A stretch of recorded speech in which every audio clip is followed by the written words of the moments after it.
Hey guys, your boy Sean Bellamy back with you with a brand new episode of Philly Eagles Talk here on my Jack of All Plays YouTube channel. My Philadelphia Eagles won 17-16 after I believe we came back after being down 10 points. Indianapolis Colts on the road. It was an ugly, sloppy, ugly game by the Eagles, man. Which I don't know, just tell that we're, how good we are with the comeback or just how bad the Colts are as a team. I don't know. But we did come back and we won the game, so now we are 9-1.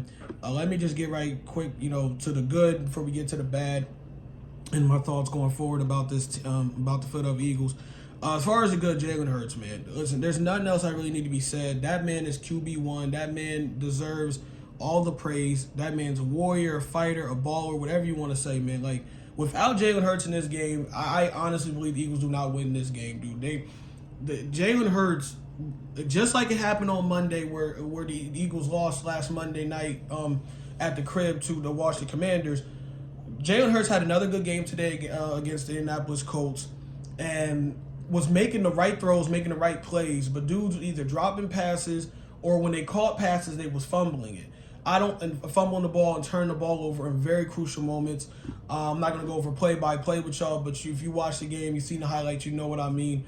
Yeah, Jalen Hurts, man, is a baller. He literally put that team on his back. Definitely, if you want to talk about the offense, the side of the ball, he put the offense on his back and basically scored the game-winning rushing touchdown on, I think it was like a quarterback draw. I don't know if it was a called quarterback draw or Jalen just decided to take it himself. But the point is, the man put the team on his back and really grind out a win, man. Very clutch. I think right now, if you had to argue the MVP, I would say Patrick Mahomes is leading right now just because of how he's playing and all the other stuff. Listen, I like Patrick Mahomes a lot. And I think Jalen Hurts definitely should be number 2. You can argue who your number 3 is or 4 or whatever, but Jalen Hurts is absolutely in that conversation for MVP. That man's a baller. There's nothing else needs to be said. He put the team on his back, and every week, obviously we know there's some things he could do better. I'm pretty sure he could tell you that he could do better in some things, but that man is a straight baller, and I am so happy to have him as a Philadelphia Eagles quarterback, man, going forward. He's definitely the franchise guy that we definitely continue to build around and hope he improves and everything like that. The other good thing, I can't believe I'm saying this, Jonathan Gannon in this defense. Obviously, I can believe as far as the defense because we actually have good players on defense, but Jonathan Gannon, I got to give the man a thumbs up and a positive. I still don't like his scheme. I still think he refuses to adapt at times. But after the first quarter where all this talk was about, man, we signed Ndamukong Suh, we got Linval Joseph, and we're really to look up to patch up our defensive line and really trying to stop the run defense. We got punched in the mouth immediately when the game started. The defense was missing tackles on Jonathan Taylor. We could not get any pressure on Matt Ryan, and like I said, we just got just completely punched in the mouth on the first drive, and Indianapolis went up 7-0 just like that as soon as the game started. It got to the point where me and other Eagles fans was hoping that from now on, if the Eagles win the coin toss, just start receiving it instead, because for some reason every time we give the ball to the other team to start the game, we're behind all of a sudden because our defense can't make stops or our defensive coordinator, John Gannon, refuses to do the things that are necessary to help put his players in the right position. But again, I am not going to do this today. I can't do that. John Gannon and that defense did everything in their power, just like what Jalen Hurts did on the offensive end. The defense did everything in their power to keep the Eagles in this game. Maybe this is just an indictment on the Indianapolis Colts as a team this year, because if it was any other team that was good or decent, they probably would have blew the Eagles out. Like, the Colts had numerous chances to put this game out of reach, but the defense did make some big plays after that first drive, where, like I said, I think Jonathan Taylor had 48 yards and 6 carries on the first drive, but I think after that, they only finished as a team, the Colts only finished with 99 rushing yards. It was a great defensive effort all around once after the Colts scored. It was our offense that was really, really sloppy, which helps me transfer over to the bad things. So the good things was Jalen Hurts and defense. That was the two good things of this game. On to the negative.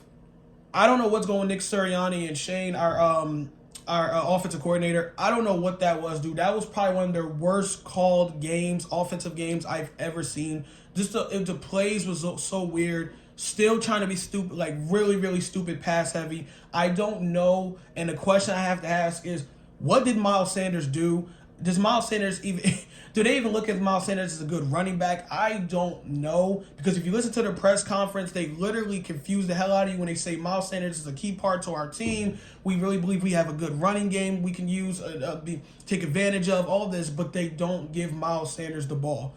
I don't know what the hell Miles Sanders did. What the hell's wrong with Nick and our head coach Nick Sirianni and our offensive coordinator Shane? Why do they tend to put all the pressure on Jalen Hurts to make him just make us a pass heavy team? I keep telling people we are a top 5 running team when we actually commit to the run, or at least balance it out. There's no reason, I said this last Monday when we lost to Washington, there's no reason why Miles Sanders should not have 20 carries every single week, yo. I don't understand it. The dude can play. The dude can run. I don't understand why they don't even try to mix the running game anymore. The last 3-4 weeks, the Eagles have completely become a pass-heavy ass team. We just refuse to do it. And in the times that you want to say, Sean, well, they're running the ball this many times, it's really just Jalen Hurts sometimes improvising because there's no one open, so he has to run himself. They're not even called run plays. I don't know what the hell Miles Sanders did. Like I said, huge negative was the offense. It was very sloppy. Like I said, guys was fumbling the ball when Jalen Hurts was getting them the ball. And like I said again, what did Miles Sanders do? Why is he not getting enough carries? Why is there no Philadelphia Eagles beat writers not asking why is he not getting 15, 20 carries a game? It doesn't make sense. They continue to try to make Jalen Hurts and this offense a pass-heavy team. Yes, we have the talent on the outside, but we also are missing Dallas Goedert right now, too. And we saw how much we miss him for this game. So you got to definitely make teams worry about you running the ball more. It's not like we didn't have any... It's not... And the Colts defense isn't horrible, and we weren't, killing them when we did run the ball here and there, but you at least got to keep a defense honest. You can't just be a pass-heavy squad. That's not how we should be playing. We're just playing to other teams' hands. Mix it up. Keep running those RPOs. Like you say, you still got a great dual threat in Jalen Hurts, and then on top of that, like I said, you have Miles Sanders, Kenneth Gaineswell, Brett Boston Scott. You have a core that's bad you can use as the game goes on. I just don't understand why we refuse to run the football, man. The other negative. Actually, no, that is actually the main, that's really all the negatives I have for this game. Besides, like I said, the offense, I thought overall the Eagles played, they played average. We really didn't deserve to win that game. Like I said, the Colts is if anything, that's more indictment on the Colts than if anything, because throughout the game, a lot of Eagles fans, including myself, was really asking, okay, really, are we frauds? Like, what is going on here, dude? Like, it seems like all of a sudden now, we don't know how to play any football. We don't know how to defend, or at times we don't know we're not calling the right plays. We're not any play that even makes sense. Like, that's much as I had, you guys. I didn't really have a whole thing. Like, it was a close game. We came back down from 10. I just really want to get this video over and done with, because I was just frustrated while watching it. You can ask my brother and his girlfriend. I was watching with them. My legs was literally shaking. I don't know why. I was watching the game and I was shaking because I was getting so pissed, dude. And it was not a convincing win. Yes, it's not hard. It's hard to win in NFL. Sometimes you gotta win ugly. It's not always gonna be pretty. But dude, the Eagles were, for at least 45 minutes of that game, dude, it was disgusting to watch. It was just so sloppy. And again, you can't put on Jalen Hurts. You can't put on this defense. Yeah, I really don't have much else to say. Nick Sirianni and this team needs to pick it up. The offense needs to wake the hell up, man. And they really do need to, because we got away with one. It was a big win, because I think the Vikings went on to lose to the Cowboys, got dominated by the Cowboys. So now we were clear number one at this time, and we already hold the tiebreaker over Minnesota. So just Jesus, man, that was just. I'm not gonna go back and probably watch that game. Unless I watched the last drive, of course, when we scored. But man, that game was crazy. If we would have lost, if we would have lost that game against Jeff Saturday, dude, no disrespect to Jeff Saturday, but come on, man, to lose to Jeff, come on, man, no. We didn't, though. Thank goodness, man. We won. We're 9-1. We got the Green Bay Packers next Sunday night. I believe it's 8:30 game. I think we're at home, thank goodness, instead of going to goddamn Green Bay. But yeah, we're going against Aaron Rodgers and them dudes. Another team that can run the ball decently, decent with Aaron Jones and Dylan. They got, and like I said, you can't always count. Definitely can't count on Aaron Rodgers in any situation. So hopefully, we improve and we really come out better. Because again, we got away with one. Like I said, a win is a win. We'll take it.